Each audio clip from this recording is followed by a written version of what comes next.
Hello students, हम कर रहे हैं मैक्रो इकोनॉमिक्स की लास्ट यूनिट फिफ्थ में दो चैप्टर्स हैं। एक है बैलेंस ऑफ पेमेंट और एक है फॉरेन एक्सचेंज। दोनों चैप्टर्स बहुत ज़्यादा बड़े नहीं हैं, छोटे छोटे चैप्टर्स हैं, मतलब दो क्लासेस इनकी रहेंगी। उसके बाद मैक्रो इकोनॉमिक्स आपकी कंप्लीट हो जाएगी। सबसे पहले मैं जो चैप्टर शुरू कर रही हूँ वो है बैलेंस ऑफ पेमेंट। अब जो बैलेंस ऑफ पेमेंट है इसकी शॉर्ट फॉर्म है बीओपी। जनरली हम आगे जब बार बार यूज करेंगे तो बैलेंस ऑफ पेमेंट की जगह बीओपी हम इस्तेमाल करेंगे। अब बीओपी है क्या, बैलेंस ऑफ पेमेंट क्या है, इसके लिए हमें सबसे पहले इसकी डेफिनेशन जो है वो क्लियर करेंगे। डेफिनेशन में हमारे पास कुछ इंपॉर्टेंट वर्ड्स रहेंगे, अकाउंटिंग, सिस्टमैटिक, इकोनॉमिक ट्रांजेक्शंस। ये कुछ वर्ड्स हैं जिनको हमने यहाँ क्लियर करना है। तो बीओपी समझने से पहले सबसे पहले हम इसकी डेफिनेशन को क्लियर कर रहे हैं, उससे काफ़ी कुछ आगे हमारे पास क्लियर हो जाएगा। अब देखिए, जब हम डेफिनेशन ले रहे हैं, डेफिनेशन क्या है? BOP is a accounting statement. Accounting statement मतलब बीओपी की जो स्टेटमेंट होती है वो अकाउंट्स की फॉर्म में होती है। ऐसा कुछ पैराग्राफ ऐसा कुछ नहीं है। जैसे हम अकाउंट्स बनाते हैं, बैलेंस शीट बनाते हैं अकाउंट्स की, तो बीओपी जो हमारा होता है वो बैलेंस शीट की तरफ होता है हमारा, कि जैसे एक बैलेंस शीट बनाते हैं तो ऐसे बीओपी में हमारा एक बैलेंस शीट की तरफ। अब ये जो बैलेंस शीट है इसमें हम क्या दिखा रहे हैं, अकाउंटिंग स्टेटमेंट में हम क्या दिखा रहे हैं? Systematic record. कोई भी चीज़ रिकॉर्ड है तो उसके लिए बाकायदा अलग अलग कॉलम हैं, अलग अलग हमारे अकाउंट्स बने होते हैं। अभी जैसे आगे हम चैप्टर को करेंगे तो पता चलेगा बीओपी के अकाउंट्स कौन कौन से हैं। तो जो अकाउंट में जो आइटम जैसे हमने दर्ज करवाना है उसी हिसाब से हम लिखेंगे, ऐसे नहीं कि कोई आइटम कहीं भी गिर जाए। तो सिस्टमैटिक रिकॉर्ड होता है, किस चीज़ का रिकॉर्ड होता है? Economic transactions. इकोनॉमिक ट्रांजेक्शंस का मतलब हमारा दूसरे देशों के साथ चाहे ₹1 का लेन देन है, चाहे $1 अरब का लेन देन, कोई भी इकोनॉमिक ट्रांजेक्शंस हैं, मतलब पैसे से रिलेटेड ट्रांजेक्शंस हैं, या जिससे आपको पैसा मिल रहा है, पैसा देना पड़ रहा है, कोई भी इस तरह के ट्रांजेक्शंस हैं उसका हम रिकॉर्ड करते हैं। और ये इकोनॉमिक ट्रांजेक्शंस, इंटरनल ट्रांजेक्शंस कोई नहीं लेंगे, हम सिर्फ क्या ले रहे हैं? External transactions.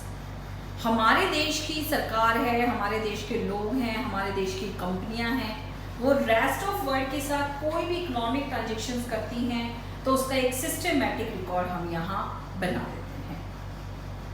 In A given period of time ये जो बैलेंस ऑफ पेमेंट का रिकॉर्ड बनाया जाता है 1 फाइनेंशियल ईयर के लिए किया जाता है। जैसे इस फाइनेंशियल ईयर में एक स्टेटमेंट बनी, उसके बाद नेक्स्ट फाइनेंशियल ईयर में नई स्टेटमेंट शुरू हो जाएगी। ऐसा नहीं है कि लगातार ये हमारा मतलब कई लंबे साल के लिए होता है, 1 ईयर के लिए इसकी हम बैलेंस शीट बनाते हैं। तो बीओपी की डेफिनेशन से आपको कई चीज़ें क्लियर होंगी कि बीओपी हमेशा एक अकाउंटिंग स्टेटमेंट है तो नंबर्स के रूप में होगा।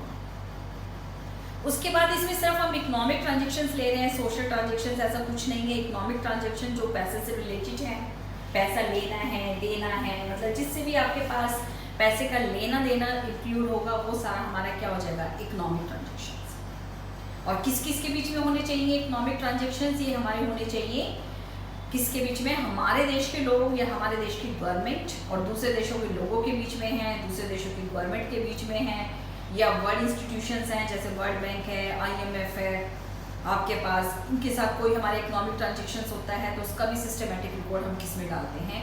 बीओपी। तो ये हमारे पास बीओपी की डेफिनेशन हो गई। अब बीओपी की डेफिनेशन के बाद हम इसके जो आइटम्स हैं, जो हमने कहा है ना इकोनॉमिक ट्रांजेक्शन्स है, तो ये जो इकोनॉमिक ट्रांजेक्शन जो हम ले रहे हैं, अब ये इकोनॉमिक ट्रांजेक्शन्स हमारे कौन कौन से होते हैं ये हम करें। या आप इसको कह सकते हो कि इसके आइटम्स कौन कौन से हैं, या आप इसको कह सकते हो कि इकोनॉमिक ट्रांजेक्शन्स हमारे पास कौन कौन से हैं।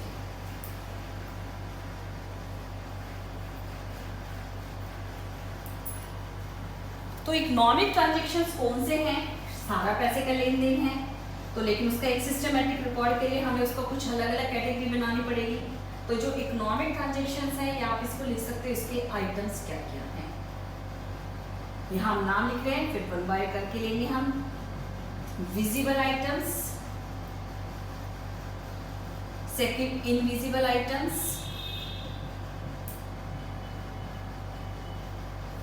Third unilateral transactions, fourth capital transactions.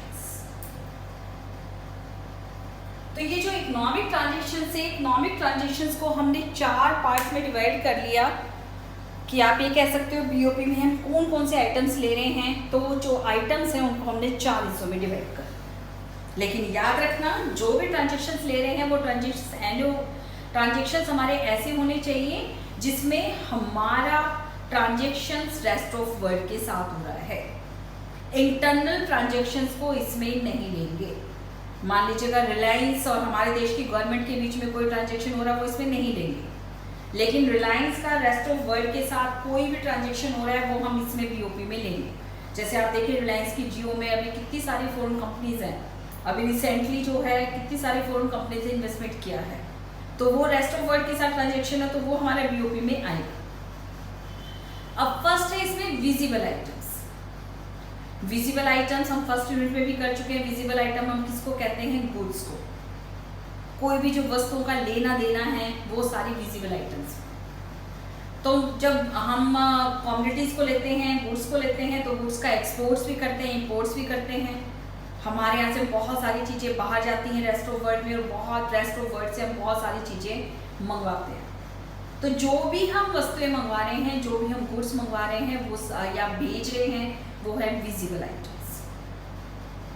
Invisible items सिर्फ हमारे रेस्ट ऑफ वर्ल्ड के साथ गुड्स का एक्सपोर्ट्स इंपोर्ट्स नहीं होता, बहुत सारी सर्विसेज का भी एक्सपोर्ट्स इंपोर्ट्स होता है।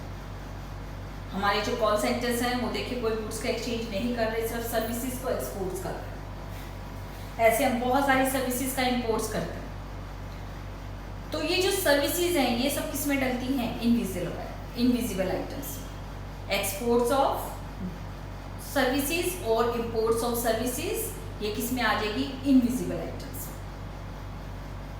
थर्ड है हमारे पास यूनिलेटरल ट्रांजैक्शंस। अब यूनिलेटरल ट्रांजैक्शंस हमारे पास क्या होता है? यूनिलेटरल, वन साइडेड, कि जो हमारे कुछ रेस्ट ऑफ वर्ल्ड के साथ ट्रांजैक्शंस ऐसे होते हैं जो टू साइडेड नहीं होते। टू साइडेड ट्रांजैक्शंस का मतलब मान लीजिएगा हमने ईरान को मैंगोज जो हैं वो एक्सपोर्ट्स की। अब ईरान ने हमें उन मैंगोज के बदले में पैसे दे दिए, टू वे ट्रांजैक्शन हो गया, चीज़ें जा रही हैं, पैसा आ रहा है। ऐसे मान लीजिएगा हमने ईरान से पेट्रोल मंगवाया और उस पेट्रोल के बदले में हमने ईरान को पेमेंट कर दी, टू वे ट्रांजैक्शन से। तो जो exports of goods, imports of goods, exports of service, imports of services है, टू वे ट्रांजैक्शन है। सामान जाएगा आएगा तो उसके बदले में पैसे का भी ट्रांजैक्शन होगा। लेकिन रेस्ट ऑफ वर्ल्ड के साथ कुछ ट्रांजैक्शंस हमारे ऐसे होते हैं जो वन साइडेड होते हैं, जैसे गिफ्ट्स एंड ग्रांट्स। मान लीजिएगा किसी छोटे देश में कहीं भी बाढ़ आ गई है, अर्थक्वेक आ गया है, तो हमने फाइनेंशियल हेल्प वहाँ भेजी। फाइनेंशियल हेल्प में कैश पेमेंट भी हो सकता है, खाने का सामान भी हो सकता है, दवाइयाँ भी हो सकती है, तो उसके बदले में हमें कुछ नहीं मिलता है। ये है यूनिलेटरल ट्रांजैक्शंस। या अभी देखिए अभी अमेरिका ने हमें कितने सारे वेंटिलेटर दिए हैं, अब उस वेंटिलेटर के बदले में हमने उनको कोई पेमेंट नहीं की है, तो ये भी क्या है? Unilateral transactions. तो यूनिलेटरल ट्रांजैक्शंस वो जो वन साइडेड होते हैं, मतलब अगर हम ट्रांजैक्शंस करते हैं तो रिटर्न्स में हमें ना कुछ मिलता है या रिटर्न्स में हमें कुछ भी नहीं देना पड़ता। तो जितने भी गिफ्ट और ग्रांट्स हैं, चाहे हमें गिफ्ट मिल रहे हैं या गिफ्ट दे रहे हैं, चाहे ग्रांट्स हम दे रहे हैं या ग्रांट्स हमें मिल रही है, वो सब कहलाता है यूनिलेटरल ट्रांजैक्शंस। अब कहोगे ग्रांट्स हमें मिल रही है और ग्रांट्स हम दे रहे हैं, लेकिन ऐसा नहीं ना कि हमें जिन देशों से ग्रांट्स मिल रही है हम उन्हीं को ग्रांट्स दे रहे हैं। अपने से छोटे देशों को हम ग्रांट्स दे रहे हैं और बड़े जो हमसे रिच कंट्रीज हैं वो हमें ग्रांट्स दे रहे हैं। तो ये कहलाता है यूनिलेटरल ट्रांजैक्शंस। अगला हमारे पास होता है कैपिटल ट्रांजैक्शंस। कैपिटल ट्रांजैक्शन जो कैश पैसे का लेन देन होता है वो सारा कहलाता है कैपिटल ट्रांजैक्शंस। जैसे आप देखिए हम वर्ल्ड बैंक से बोरो कर रहे हैं, जो बोरो हमने किया वो हमने कैश पेमेंट हमें मिली, कैपिटल ट्रांजैक्शंस। या किसी छोटे देशों को हम लैंड कर रहे हैं, उधार दे रहे हैं, कैश पेमेंट में हमने उधार दिया, वो है कैपिटल ट्रांजैक्शंस। तो ये हमारे economic transactions of BOP, items of BOP में हमारे 4 आइटम्स हो गए, visible items, invisible items, unilateral transactions and capital transactions. अब इन 4 आइटम्स को लेकर हम अकाउंट बनाते हैं। अकाउंट बनाने में आपको पता है जब अकाउंट्स की बैलेंस शीट बनाते हो तो उसमें 2 आपके पास साइड होती है, एक होती है क्रेडिट और एक होती है डेबिट। तो जो बैलेंस ऑफ पेमेंट है, बैलेंस ऑफ पेमेंट के भी जब हम अकाउंट्स बनाते हैं तो बैलेंस ऑफ पेमेंट के अकाउंट्स बनाने में हमारे पास यहाँ 2 साइड होती हैं, क्रेडिट और डेबिट। एंट्री कैसे करते हैं? जिन आइटम से फॉरेन कैपिटल, फॉरेन एक्सचेंज क्या होता है? इंडिया के अलावा जो भी करेंसी है वो सारी फॉरेन एक्सचेंज है। तो आप कह सकते हो जिन आइटम से फॉरेन करेंसी हमारे देश में आ रही है, जैसे हम एक्सपोर्ट्स करते हैं, एक्सपोर्ट से फॉरेन करेंसी हमें मिलती है, उसको हम डालते हैं क्रेडिट साइड में। और जिन आइटम से हमारे पास फॉरेन करेंसी देश से बाहर जा रही है वो आइटम हम डालते हैं डेबिट साइड। तो अगर हम बीओपी की जो ट्रांजैक्शंस हैं, ट्रांजैक्शंस का जब बीओपी हम स्ट्रक्चर देखते हैं बीओपी का, तो अगर हम बीओपी का स्ट्रक्चर देखेंगे, स्ट्रक्चर में हमारे पास 2 चीज हो गई, क्रेडिट साइड और सेकंड डेबिट साइड। अब क्रेडिट और डेबिट साइड का मतलब क्या हुआ? क्रेडिट साइड में हम वो आइटम डालेंगे जिससे फॉरेन जो करेंसी है वो देश में आ रही है, जैसे एक्सपोर्ट से हमारे पास पैसा आता है, फॉरेन करेंसी हमें मिलती है, इसलिए उसको हम डाल देते हैं बैलेंस ऑफ पेमेंट के क्रेडिट साइड। और डेबिट जिससे फॉरेन करेंसी इंडिया से बाहर जा रही है, अगर इंडिया के रेफरेंस में बात करें, फॉरेन करेंसी इंडिया से बाहर जा रही है, वो हो जाएगा डेबिट साइड। जैसे अगर हम जितने भी इंपोर्ट्स कर रहे हैं, इंपोर्ट्स हम करते हैं, सामान तो हमारे यहाँ आता है लेकिन हमें पेमेंट करनी पड़ती है, करेंसी हमारी रेस्ट ऑफ वर्ल्ड की तरफ जा रही है, तो इसको हम किस में डालेंगे? Debit side. तो जब हम बैलेंस ऑफ पेमेंट का कोई भी अकाउंट बना रहे हैं तो उस अकाउंट में आपको बनाते वक्त इसकी बैलेंस शीट बनानी होती है, और बैलेंस ऑफ शीट में आपके पास 2 साइड बनती हैं, क्रेडिट एंड डेबिट। आगे हम करेंगे जो हम बार बार कर रहे हैं, अकाउंटिंग स्टेटमेंट। तो जो बैलेंस ऑफ पेमेंट है, बैलेंस ऑफ पेमेंट के अकाउंट्स कौन से होते हैं? क्योंकि अभी बताया था डेफिनेशन में सिस्टमैटिक रिकॉर्ड है, ऐसे नहीं कि कोई आइटम कहीं भी डाल दें। बाकायदा इसके अकाउंट्स होते हैं, अकाउंट्स में अलग अलग एंट्री होती है। तो जो बैलेंस ऑफ पेमेंट है, बैलेंस ऑफ पेमेंट के हमारे पास 2 अकाउंट्स होते हैं। एक अकाउंट होता है करंट अकाउंट और एक अकाउंट होता है हमारे पास कैपिटल। अब ये जो करंट अकाउंट और हम कैपिटल अकाउंट ले रहे हैं, इसको हम डिटेल में करेंगे, दोनों 4 मार्क्स के क्वेश्चन आ सकते हैं। पहले इन दोनों का बेसिक डिफरेंस देख लो, फिर एक को हम यहाँ डिटेल में देखेंगे। दोनों का बेसिक डिफरेंस वही जैसे हम गवर्नमेंट बजट में लेके चले थे, एसेट्स और लायबिलिटीज, वही यहाँ जो रूटीन के हैं वो सब करंट अकाउंट, लेकिन जिसमें फ्यूचर की लायबिलिटीज में कोई इफेक्ट पड़ रहा है वो हमारा किसमें आ जाएगा? Capital account. जैसे 1-2 एग्जांपल लेती हूँ, फिर आपको समझ आ जाएगा किसको किसके अकाउंट में डालना। एक है हमारा एक्सपोर्ट्स और एक है बोरो। हमने इस फाइनेंशियल ईयर में एक्सपोर्ट्स किए, इसी फाइनेंशियल ईयर में हमारे पास उसकी पेमेंट आ गई, इसी फाइनेंशियल ईयर में वो अकाउंट हमारा क्लियर हो गया। लेकिन अगर हम बोरो कर रहे हैं तो बोरो कोई ऐसा तो होता नहीं, 1 साल के लिए भी बताया था, गवर्नमेंट बजट में भी जनरली गवर्नमेंट जो है लॉन्ग टर्म बोरोइंग करती है। अब जब आप बोरो करोगे तो उसके ऊपर क्या इंटरेस्ट पेमेंट भी आपको देनी पड़ेगी, इंटरेस्ट पेमेंट भी लगातार इंक्रीज हो रही है। अब वो बोरो जो है इस साल लिया, इस साल की बैलेंस शीट में है, लेकिन बोरो से पैसा तो आ गया, लेकिन वो क्या है, वही लायबिलिटीज इंक्रीज कर। तो ये जी इस तरह के आइटम है जो फ्यूचर तक चलते हैं, सिर्फ 1 साल की ट्रांजेक्शन में खत्म नहीं हो जाते, वो सारे आइटम हमारे कहलाएंगे कैपिटल अकाउंट में डालेंगे। जैसे बोरिंग है, बोरिंग को हम कैपिटल अकाउंट में डालेंगे। और जो हमारे पास एक्सपोर्ट्स है, एक्सपोर्ट्स को हम किस में डालेंगे? Current account. तो करंट अकाउंट में वो सारे आइटम्स होते हैं जो किसी देश के एसेट्स और लायबिलिटीज पे कोई इफेक्ट नहीं डालते, और कैपिटल अकाउंट में वो आइटम हम लेते हैं जो किसी देश की एसेट्स और लायबिलिटीज पे इफेक्ट डालते हैं। तो पहले हम डिटेल में करेंगे करंट अकाउंट।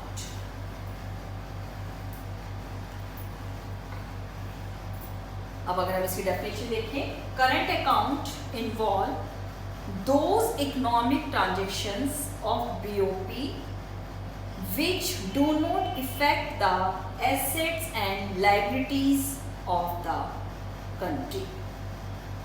तो ये हमारी डेफिनेशन हो गई। अब इसमें आइटम्स, हम आइटम्स कौन कौन से ले रहे हैं। जो BOP के आइटम्स से 4 इकोनॉमिक ट्रांजेक्शन 4 था, उसमें से वही 4 ट्रांजेक्शन है। कुछ करंट अकाउंट में डल जाएंगे, कुछ आपके कैपिटल अकाउंट में डल जाएंगे। तो ये जो हम आइटम्स ले रहे हैं करंट अकाउंट के, फर्स्ट हो गया हमारे पास विजिबल आइटम्स। विजिबल आइटम्स मतलब गुड्स।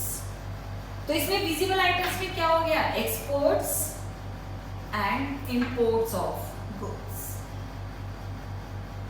अब इसमें अमाउंट का कोई नहीं है, कोई छोटे अमाउंट की चीज है वो भी हमें डाल लेनी है, बड़े अमाउंट की चीज है वो भी डाल देनी है। अमाउंट का कोई नहीं है यहाँ पे, बस आप कोई भी exports and imports of goods कर रहे हैं, वो हमारा करंट अकाउंट के किस में डल गया, विजिबल आइटम्स। वही 2 अकाउंट बनेंगे, क्रेडिट एंड डेबिट। क्रेडिट में भी बताया था वो सारे आइटम्स लेंगे जिससे इकोनॉमी में हमारे पास फॉरेन चेंज है, फॉरेन करेंसी है, वो देश में आ रही है, इनफ्लो ऑफ फॉरेन करेंसी। और डेबिट में आउटफ्लो ऑफ फॉरेन करेंसी।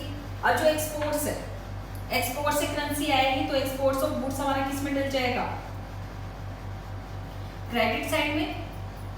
और डेबिट इंपोर्ट्स में हमारे पास जाएगा तो ये हमारा किस में डल जाएगा, इंपोर्ट्स ऑफ।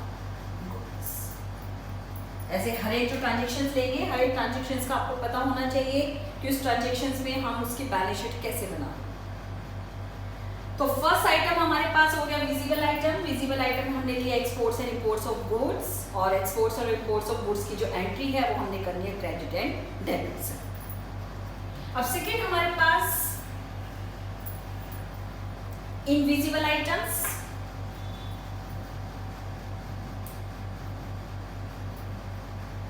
अब जब हम इनविजिबल आइटम्स ले रहे हैं तो इनविजिबल आइटम्स में अभी बताया था ऑल टाइप्स ऑफ सर्विस। इसमें हमारे पास क्या आ गई, सर्विस। और सर्विस हमारे पास 2 तरीके की होती है,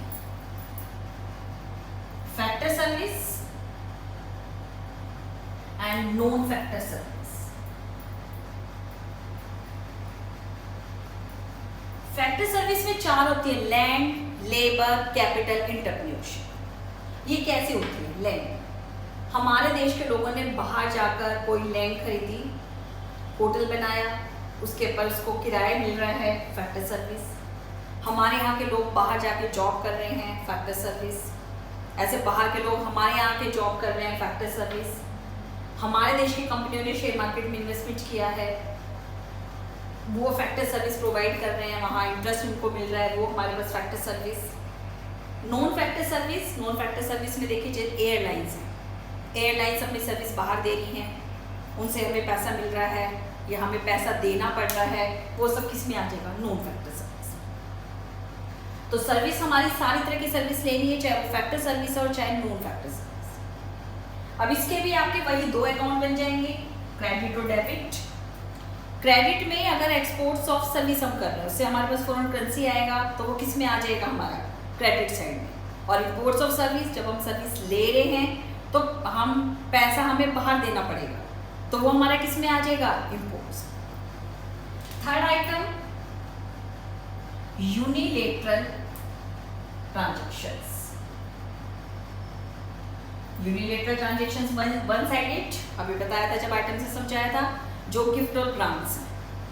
अगर हमें गिफ्ट्स और ग्रांट्स मिल रहे हैं तो वो आ जाएगा क्रेडिट साइड में, और अगर हम गिफ्ट्स और ग्रांट्स दे रहे हैं दूसरे देशों को, वो आ जाएगा हमारा डेबिट साइड। तो जो करंट अकाउंट है, करंट अकाउंट में हम 3 जो इकोनॉमिक ट्रांजेक्शन्स किए थे उसमें से 3 आइटम्स हमारे पास किस में आ रहे हैं, current account. Visible items, invisible items, unilateral transactions.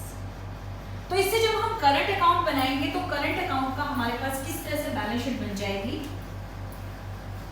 अगर हम करंट अकाउंट कर लें, एक तरफ हमारे पास हो जाएगा क्रेडिट साइड,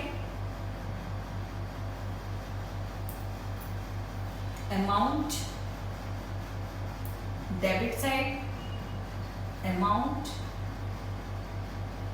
अब ये क्रेडिट डेबिट साइड जो है आप इधर अपने बैलेंस शीट के हिसाब से कर सकते हो, उससे कोई फर्क नहीं पड़ता है। हमें सिर्फ ये देखना है कि हम कैसे ले रहे हैं।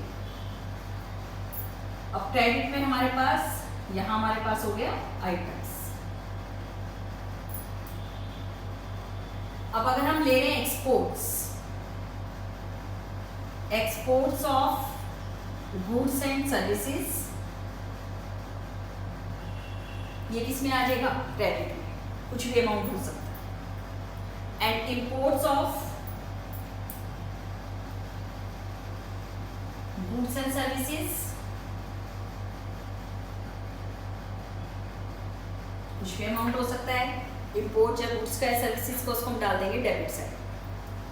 सेकेंड, अगर हमें यूनिलेटरल ट्रांजेक्शन्स जो हैं वो मिल रही हैं, गिफ्ट ग्रांट्स हमें मिल रहे हैं, उसको हम किस में डाल देंगे? क्रेडिट साइड में। लेकिन यूनिलेटरल अगर हम पेमेंट कर रहे हैं, गिफ्ट ग्रांट्स हम दे रहे हैं, वो हमारा किस में आ जाएगा? Debit side. टोटल ले लेंगे दोनों का,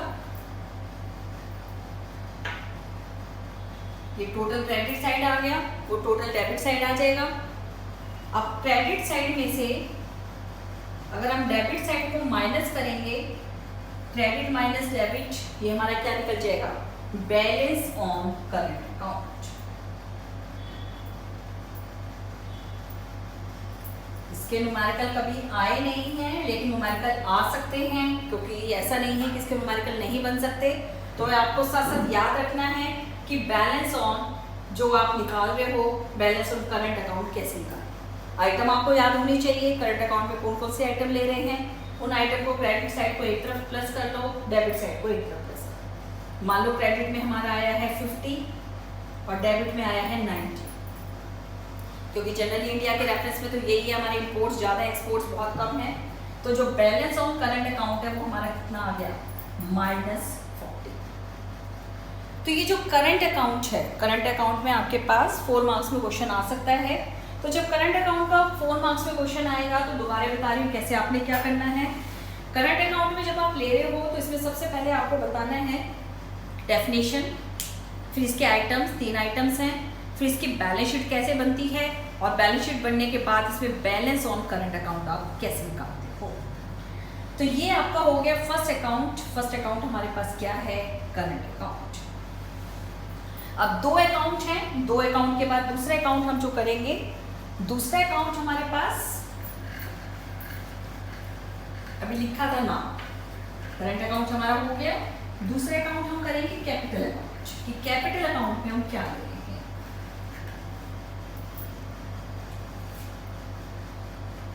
कैपिटल अकाउंट,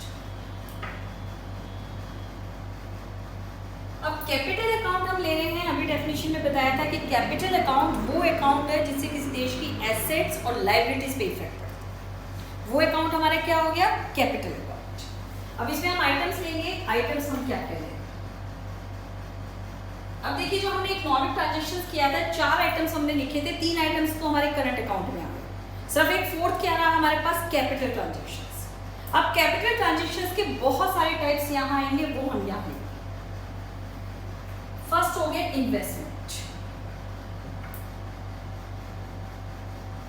अब इन्वेस्टमेंट दोनों, हम बाहर इन्वेस्टमेंट करते हैं या बाहर के लोग हमारे इन्वेस्टमेंट करते हैं, दोनों चीजें यहाँ आ जाएंगी। अब इन्वेस्टमेंट 2 तरीके का होता है, एक होता है foreign direct investment, foreign direct investment FDI। Second होता है पोर्टफोलियो इन्वेस्टमेंट, जिसको इंस्टीट्यूशनल इन्वेस्टमेंट भी बोलते हैं, फॉरेन इंस्टीट्यूशनल इन्वेस्टमेंट। दोनों में क्या फर्क है? जो फॉरेन डायरेक्ट इन्वेस्टमेंट की हम बात कर रहे हैं, तो जब कोई कंपनी दूसरे देश में कोई ऐसा इन्वेस्टमेंट करती है कि मान लो किसी दूसरी कंपनी को खरीद लिया, खरीदने के बाद पूरा ऑनरशिप उसका है, वो कहलाता है फॉरेन डायरेक्ट इन्वेस्टमेंट। जैसे मान लीजिएगा टाटा कंपनी ने कोरिया में एक कंपनी थी कोरस कंपनी, उसको खरीद लिया। अब खरीदने के बाद उस कंपनी को ऑपरेट करने का राइट, उसमें वो क्या बनाएगी, कैसे बनाएगी, कितने वर्कर्स रखेगी, सारे डिसीजन वो टाटा कंपनी के, वो हमारा क्या कहलाता है, foreign direct investment. Portfolio investment क्या होता है कि मान लो टाटा कंपनी ने कोरिया में किसी कंपनी के 10% शेयर्स खरीद लिए, वो होता है इंस्टीट्यूशनल इन्वेस्टमेंट, पोर्टफोलियो इन्वेस्टमेंट। अब 10% शेयर्स खरीद लिए तो वहाँ टाटा कंपनी को उस कंपनी को ऑपरेट करने का राइट नहीं है, बस क्या हो जाएगा, उसको जो प्रॉफिट लॉस हो रहा है उसके 10% भागीदार आप हो जाओ। तो दोनों तरह के इन्वेस्टमेंट लेते हैं, फॉरेन डायरेक्ट इन्वेस्टमेंट भी, पोर्टफोलियो इन्वेस्टमेंट। उसके बाद अब इसकी क्रेडिट और डेबिट साइड।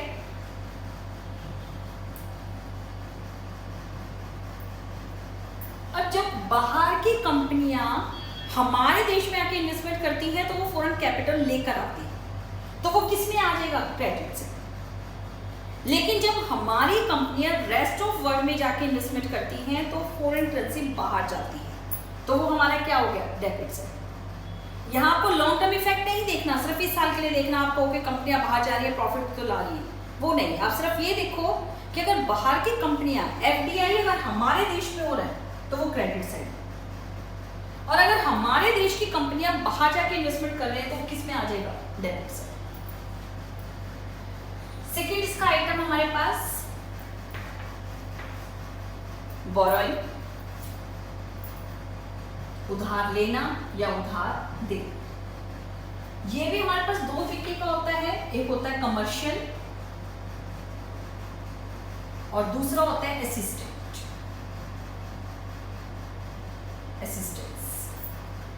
कमर्शियल बोरोइंग और असिस्टेंस बोरोइंग, क्या फर्क है दोनों? मान लीजिएगा वर्ल्ड में रेट ऑफ इंटरेस्ट 6% और हमें कोई देश 6% के ऊपर उधार दे, वो है हमारा कमर्शियल। लेकिन अगर वर्ल्ड में रेट ऑफ इंटरेस्ट 6% है, कोई देश हमें हेल्प करने के लिए 2% 3% के इंटरेस्ट रेट के ऊपर पैसा उधार दे, इसको हम बोलते हैं असिस्टेंट। जैसे दिल्ली में मेट्रो के लिए जो हमें लोन मिला हुआ जापान से, सारा असिस्टेंट हो रहा है। तो अगर जब हम दूसरे देशों को, अब दो तरह का हो गया ये बोरोइंग, तो इसकी भी वही क्रेडिट और डेबिट साइड। अगर हम दूसरे देशों से उधार ले रहे हैं, उससे फॉरेन करेंसी हमारे देश में आ गई, तो वो किस में डल जाएगा, क्रेडिट साइड। और जब हम दूसरे देशों को उधार दे रहे हैं, पैसा बाहर जा रहा है, ये किस में आ जाएगा, आपका उधार देना, डेबिट साइड। तो हम कर रहे हैं कैपिटल अकाउंट के आइटम। फर्स्ट हमारा हुआ इन्वेस्टमेंट, सेकेंड हमारा हुआ बोरोइंग और third official transactions. Third official transactions. Official transactions क्या होता है, जितनी भी फॉरेन करेंसी है उसका स्टॉक आरबीआई के पास होता है। कभी आरबीआई फॉरेन करेंसी को सेल करता है, कभी आरबीआई फॉरेन करेंसी को परचेज करता है। फॉरेन करेंसी के साथ साथ इंटरनेशनल सिक्योरिटीज होते हैं, उसको आरबीआई सेल और परचेज करता है। तो ये जो फॉरेन करेंसी को सेल परचेज करना या इंटरनेशनल जो सिक्योरिटीज है उनको सेल परचेज करना सेंट्रल बैंक के द्वारा, वो सब कहलाता है ऑफिशियल ट्रांजैक्शंस। इसके भी वही हमारे पास क्रेडिट और डेबिट साइड। अब मान लो हम डॉलर का एग्जांपल ले लेते हैं। जब हम डॉलर को सेल कर रहे हैं, डॉलर को सेल करने से रुपए आते हैं, क्योंकि मार्केट में जब सेल कर रहे हैं, डॉलर को सेल करेंगे डोमेस्टिक करेंसी के बदले में, हमारे पास रुपए आ रहे हैं, उसको हम डालेंगे क्रेडिट साइड। और जब हम डॉलर को परचेज कर रहे हैं, परचेज करने के लिए रुपए हमारे जाएंगे बाहर, तो उसको हम किस में डाल देंगे, डेबिट साइड। तो हमारे पास कैपिटल अकाउंट में 3 ट्रांजेक्शन्स हो गए, इन्वेस्टमेंट, बोरोइंग, ऑफिशियल ट्रांजेक्शंस। ऐसे इसका भी हमारा आइटम बन जाएगा जो अकाउंट है, क्रेडिट वही account amount, debit amount,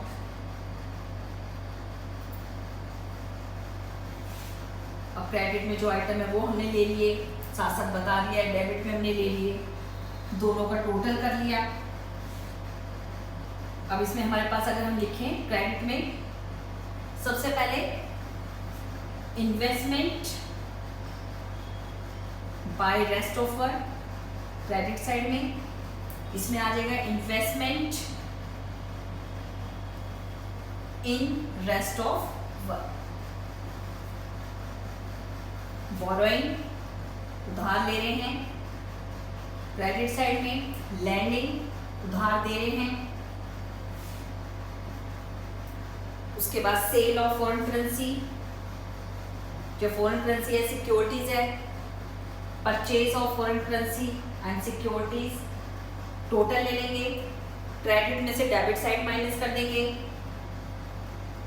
credit minus debit, ये हमारा क्या निकल गया, balance on capital account.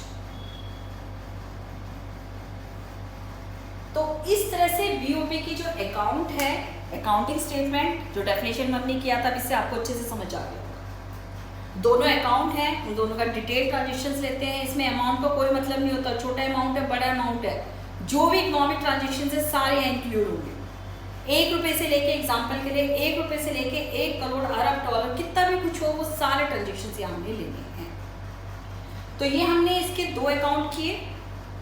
Next video में इसके जो हमारे पास बैलेंस ऑफ पेमेंट के अकाउंट से रिलेटेड और आगे जो कंसेप्ट है उनको हम करेंगे। सेकेंड वीडियो में चैप्टर हमारा कंप्लीट हो जाएगा, बहुत छोटा सा ये चैप्टर है।